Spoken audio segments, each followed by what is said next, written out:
membawa berkah. Penanganan yang berbelit-belit ini. Banyak-banyak terima kasih kepada keluarga Bakri. Perhatikan contoh tayangan ini. Sekarang tidak selesai-selesai, kita janji-janji doang sama bupatinya, Pak. Itu yang saya rasakan bahwa lumpur adalah berkah bagi saya. Sebuah peristiwa yang sama, tapi mengapa fakta dan kesimpulannya berbeda? Bila Anda bingung, Anda tidak sendirian. Kalau sudah ada dua versi seperti ini, bagaimana kita menilai mana yang lebih bisa dipercaya? Berikut adalah beberapa tips. Pertama, kenali reputasi medianya. Cara yang paling sederhana adalah dengan mengingat kembali apakah media itu pernah memberitakan sesuatu yang Anda saksikan sendiri, tetapi berita yang muncul berbeda atau tidak akurat. Misalnya, Anda pernah melihat kecelakaan, kebakaran, atau bencana alam. Anda ada di lokasi atau ikut mengalami, tapi ternyata media tersebut cenderung melebih-lebihkan atau memilih-milih gambar dan hanya menayangkan yang bombastis saja. Atau Anda pernah berdebat dengan pedagang di pasar karena harga sembako. Media menyebut harga cabai sudah turun menjadi Rp20.000 per kilogram. Padahal faktanya masih Rp40.000 per kilo. Kita lantas ngotot bahwa harga seharusnya Rp20.000 per kilo seperti di berita televisi. Lalu pedagang cabai pun berujar, kalau memang di TV lebih murah, mengapa tidak beli cabai di stasiun TV saja? Itu contoh bagaimana ketepatan informasi atau akurasi dan reputasi media. Bila media tersebut punya kecenderungan sering tidak akurat, berarti sistem kerja di ruang redaksinya tidak rapi. Wartawannya tidak dididik dengan benar dan atasannya tidak menerapkan sistem cek dan recheck informasi. Ada juga informasi yang ditutup-tutupi untuk menyenangkan golongan tertentu, dari mulai pemiliknya sampai pemasang iklan. Ruang redaksi media yang melakukan hal tersebut berarti tidak menjunjung tinggi fakta. Kalau hal ini sering berulang, berarti reputasi atau kredibilitas media itu juga rendah, sehingga dalam berita lain Anda patut meragukan informasi yang disajikan. Tips kedua adalah sumber informasi.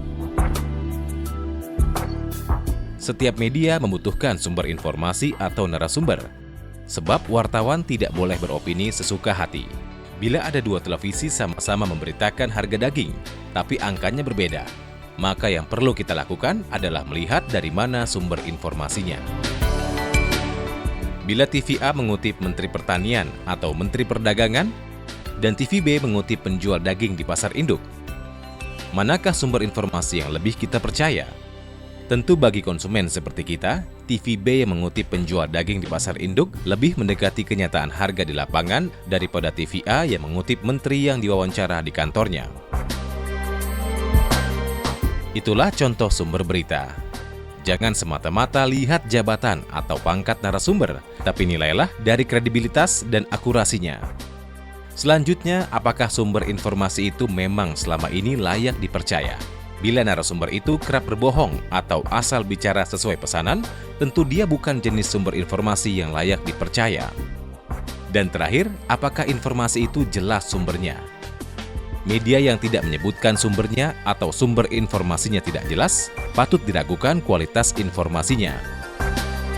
Ciri-ciri media yang mengutip sumber tidak jelas biasanya diawali dengan kata-kata, menurut sumber yang layak dipercaya, menurut informasi dari orang dekat, atau kata-kata yang tersembunyi seperti masalah ini dipersoalkan berbagai kalangan, atau masalah ini telah menjadi pembicaraan, atau menurut desas-desus yang berkembang tanpa pernah menyebutkan dari mana sumber persoalan atau desas-desus itu. Sementara kepada kadernya Abu Rizal Bakri. Sebab tak jarang medialah yang menyulut desas-desus atau informasi itu sendiri. Kini bayangkan bila informasi itu dikemas dalam berita-berita politik. Ini membawa kita pada tips ketiga, yakni mengenali pemilik media.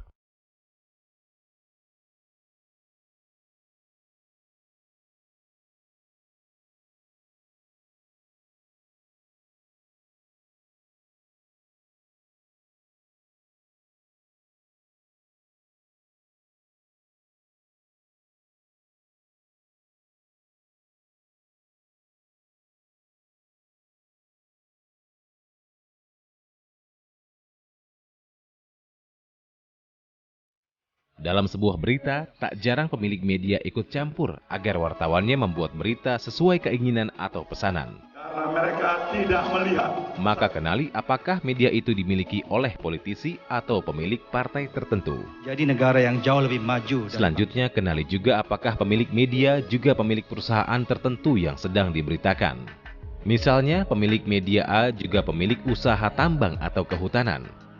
Maka setiap informasi yang dibuat oleh media tersebut tentang lingkungan hidup perlu dicermati secara bijak. Yang bermain di lumpur ini kan begitu banyak ya. Informasi tentang jenis-jenis usaha media tersebut mudah dicari melalui internet dan situs perusahaan itu sendiri dengan ciri-ciri nama perusahaan yang sama atau nama pemilik yang sama. Misalnya sama-sama menggunakan nama trans, sama-sama ada kata MNC, atau sama-sama mengandung kata bakri.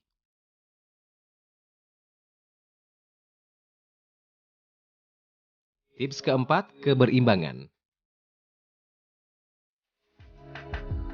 Tugas wartawan atau media adalah menyajikan beragam informasi yang ada agar kita mendapatkan selengkap mungkin informasi dari berbagai versi. Dalam jurnalistik, ini disebut prinsip keberimbangan atau cover both side. Contoh yang mudah, bila media A menuding si B mencuri, maka selain perlu menyajikan bukti-bukti yang kuat dengan sumber informasi yang jelas, juga perlu memuat versi dari pihak B, baik itu si B sendiri, kolega, atau pengacaranya. Tanpa itu, berita tersebut hanya satu versi dan nilai kebenarannya belum teruji. Nah, kini selamat membaca atau menonton berita dengan kacamata yang lebih jernih.